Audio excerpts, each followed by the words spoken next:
తీస్తా. నాలో ఉన్న క్రియేటివిటీ మొత్తం బయటికి తీస్తా. నా తడాకా చూపిస్తా. స్టార్ట్ చేద్దాం. వస్తున్నాడు అబ్బాయి, వస్తున్నాడు. It's laughing time.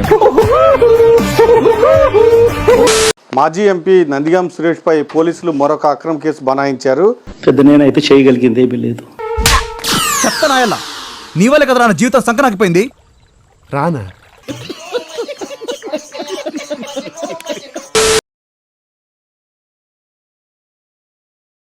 ఇప్పటికే 150 రోజులకు పైగా నందిగాం సురేష్ ను జైల్లో ఉంచారు.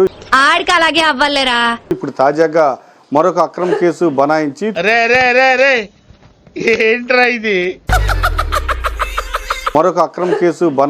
తుళ్లూరు పోలీసులు అరెస్ట్ చేశారు. నేను ఇలా బుక్ అయిపోతాను కల్లో కూడా ఆడుకోలేదు.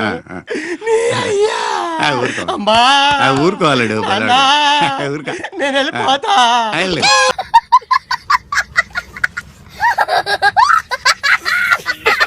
అసలు ఏం జరిగింది అని చెప్పడానికి మనతో నందిగాం సురేష్ భార్య ఉన్నారు. వచ్చిందండి వయ్యారి. అమ్మా అసలు ఏం జరిగింది? 150 రోజులు జైల్లో ఉంచారు. బాధలు తిరిందా? అరవకో, మొన్న నాకు ఇలాగే కాలింది.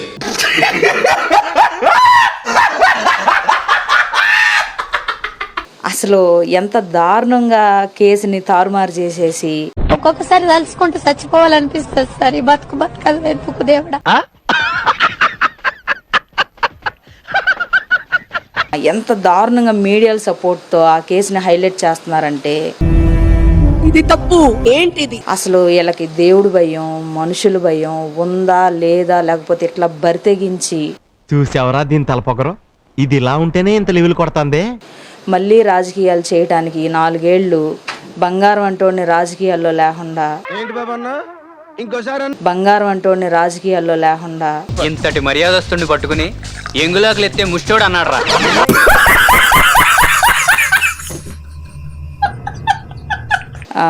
మేనేజ్లు చేసి చట్టాలని, తర్వాత సిస్టమ్లని మేనేజ్ చేసి ఆయన కుర్చీ లాక్కున్నారు జగన్మోహన్ రెడ్డి గారిది. వాడు సంక నువ్వు నాకు, వాడు నీ సంక నాకుతాడు.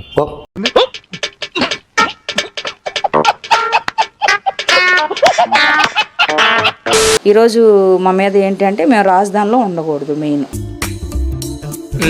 నేనేం చెప్తానంటే సురేష్ గారు రాజధానికి వ్యతిరేకం అని. నువ్వు నీకు దండం పెడతాని నువ్వు ఎంత తక్కువ పాసిబుల్ అంతనే మాట్లాడరాదు. ఎందుకంటే నాకు ఒక రకమైన టిపికల్ యాంగ్జైటీ వస్తుంది నాకు నువ్వు మాట్లాడుతుంటే.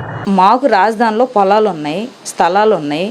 మా ఇల్లు ఇక్కడ గజం మాకు 50,000 ఉంది. మా నాయకుడు స్టాండ్ ని మేము ఫాలో అయ్యాము, మేము అనుసరిస్తున్నాం.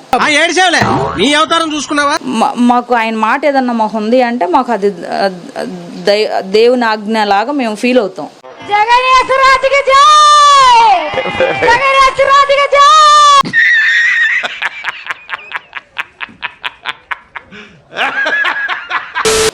ఏం జరిగింది నిన్న అన్న ఇదే చెప్తాను నేను పాయింట్.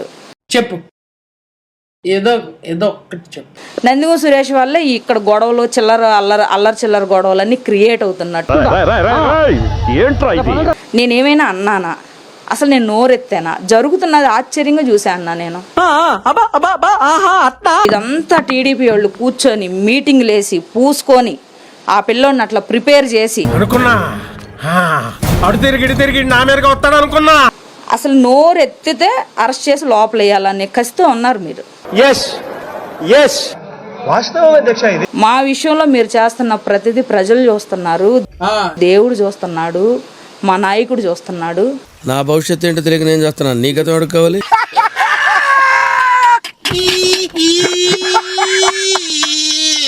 విషయం ఏంటి? చంద్రబాబు నాయుడు గారిని, లోకేష్ గారిని ఎవరో అసెంబ్లీలో వాళ్ళ స్థాయికి తగ్గ వాళ్ళు మాట్లాడితే ఈ రోజుకి మీరు వదల్లా. డ్రామాలాడిన ఒక్కొక్కడికి డోర్ మేము ఎదర గేట్ కి తాళం వేస్తాం. మీరు దొంగను పట్టుకున్నట్టు, ఉగ్రవాదిని పట్టుకున్నట్టు, టెర్రరిస్ట్ కంటే డేంజర్ సార్ ఈ సాడిస్ట్ గాడు. లైఫ్ లో మళ్ళీ బయటికి రావద్దు.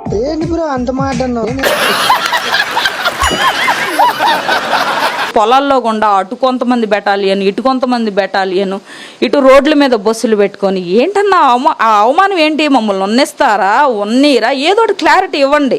ఇదేంట్రా బాబు ఇలా అయిపోయింది నా జీవితం. అయ్యో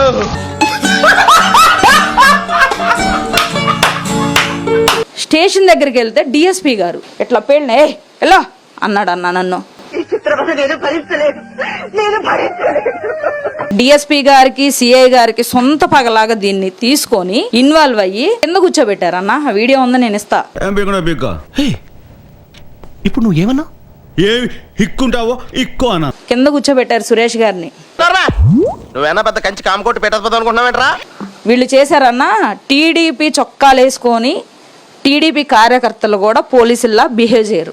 రేపొద్దున మళ్ళీ మా అధికారం వస్తుంది. వచ్చినప్పుడు అన్యాయం చేసిన వీళ్ళందరినీ, వీళ్ళ అధికారులందరినీ తల తీసి నిలబెడతామని చెప్పి కూడా ఈ సందర్భంగా తెలియజేస్తా ఉన్నా.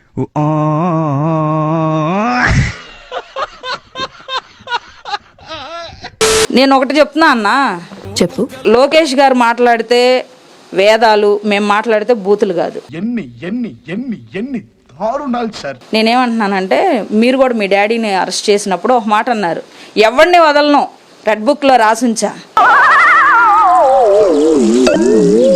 ఆ పేరు వింటే నాకు లీకేజీ ప్రాబ్లం.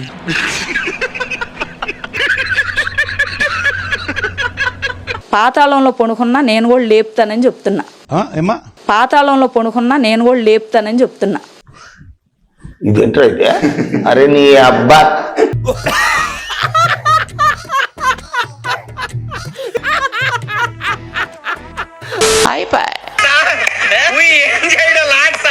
ఈ కార్యక్రమం ఇంతటితో సమాప్తం.